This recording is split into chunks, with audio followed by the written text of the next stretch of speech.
This video demonstrates how to roll out a dough. The technique is used in many recipes such as short crust pastry and scones.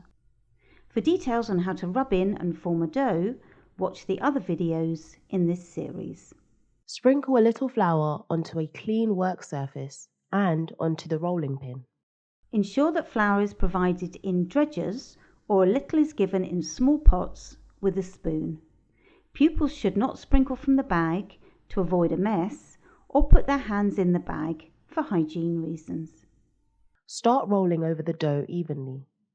Use a smooth sweeping motion in one direction only. Loosen the dough and turn it around by 90 degrees.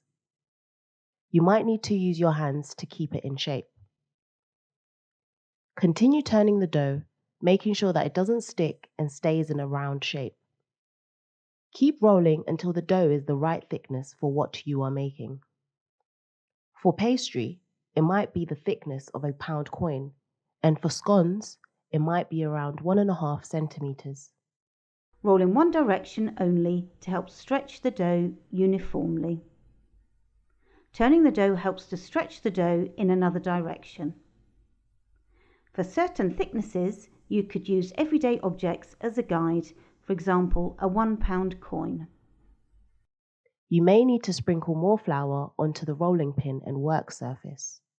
Keep rolling until the dough is the right thickness for what you are making. Top tips. Use a flour dredger or a small pot of flour and a spoon. Roll out in one direction and then turn. This helps the dough to be uniform in shape and thickness. Use everyday objects such as a pound coin to help gauge the thickness of the dough.